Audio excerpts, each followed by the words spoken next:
আজ আমরা কথা বলবো একটা মিসাইল নিয়ে, যাকে বলা হয় পৃথিবীর সবচেয়ে বিপজ্জনক ক্রুজ মিসাইল। এটা হলো ব্রহ্মোস।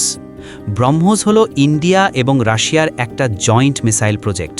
এই মিসাইলের নাম এসেছে দুইটা নদী থেকে, ব্রহ্মপুত্র ইন্ডিয়া আর মস্কোভা রাশিয়া।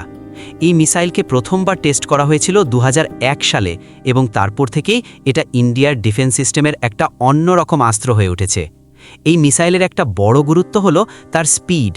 ব্রহ্মোসের গতি হলো মাচ 3, মানে সাউন্ডের স্পিডের চেয়ে 3 গুণ বেশি। এই স্পিডের জন্য একটা মিসাইলকে থামা বা রক্ষা করা অলমোস্ট ইম্পসিবল। ব্রহ্মোস মিসাইল খুব অল্প সময়ের মধ্যেই টার্গেটকে হিট করতে পারে। এর মধ্যে আছে অ্যাডভান্স ন্যাভিগেশন সিস্টেম, যা টার্গেটকে পিন পয়েন্ট অ্যাকুরেসিতে হিট করে।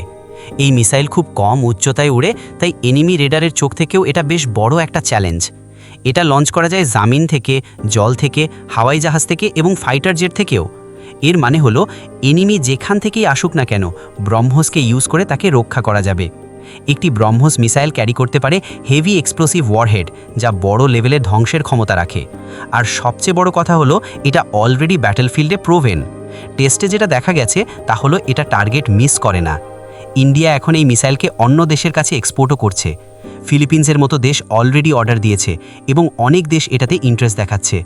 এটা শুধু ইন্ডিয়াকে রক্ষা ক্ষমতায় স্ট্রং করেনি, বরং ইন্ডিয়াকে একটা মিসাইল এক্সপোর্টার বানাচ্ছে।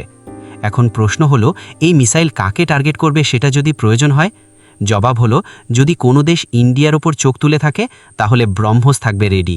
তাই এটাকে বলা হয় world's deadliest supersonic cruise missile.